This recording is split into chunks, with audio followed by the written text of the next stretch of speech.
அன்பு நண்பர்களே, அனைவருக்கும் அன்னை சமையல் உமாவின் அன்பான வணக்கங்கள். இன்னைக்கு அன்னை சமையலில் பார்க்க போகிறது வெங்காய பக்கோடா.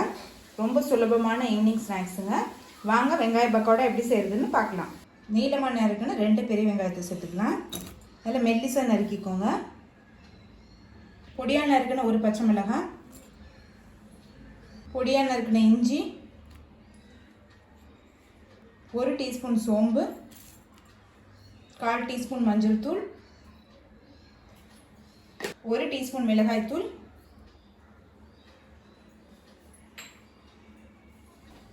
இப்போ எல்லாத்தையும் நல்லா மிக்ஸ் பண்ணிக்கலாங்க.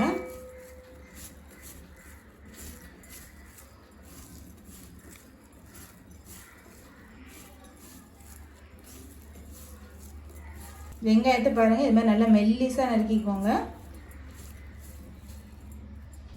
1 கப் கடலை மாவு சேர்த்துக்கலாம்.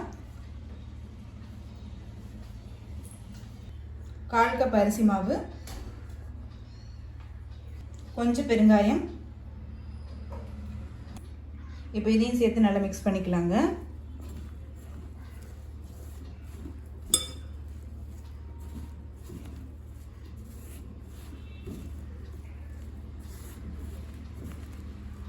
தேவையான அளவு உப்பு, கொஞ்சமாக பேக்கிங் சோடாவை தண்ணியில் கரைச்சி சேர்த்துக்கலாம்.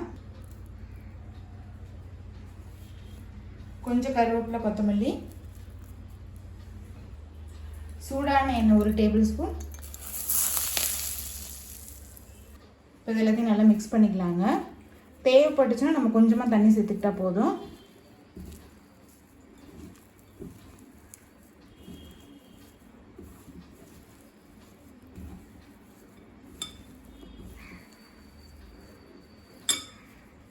இப்போ கொஞ்சமாக தண்ணி தெளிச்சுக்கலாம்.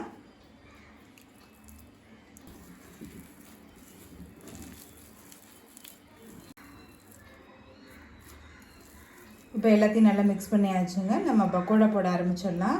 இது மாதிரி உதிரி உதிரியாக தான் இருக்கணும், அப்போ தான் பக்கோடா வரும். ரொம்ப தண்ணி சேர்த்துட்டிங்கன்னா போண்டா மாதிரி ஆகிடும். வெங்காயத்தில் இருக்க தண்ணியே போதும். இப்போ பக்கோடா போட ஆரம்பிச்சிடலாங்க. இப்போ எண்ணெய் சூடாகிடுச்சு.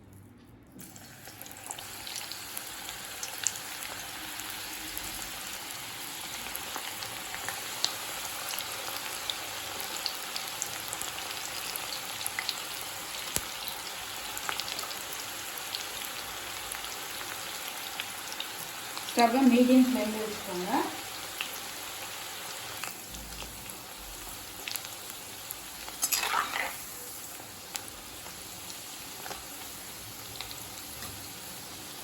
பக்கோடா நல்லா கிறிஸ்ப் ஆகிற வரைக்கும் வெயிட் பண்ணலாங்க.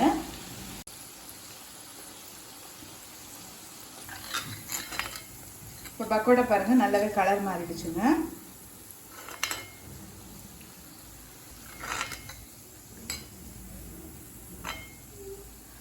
சர்வ் பண்ணிடலாம். பொரிக்கும் போது மீடியம் ஃப்ளேம்லேயே வச்சுக்கோங்க. அப்போ தான் வந்து உள்ளேயும் வேகும். ஹை ஃப்ளேமில் இருந்ததுன்னா வெளியில் வேகும், உள்ளே வந்திருக்காது. பாருங்கள், நல்லாவே கலர் மாறி இருக்குது.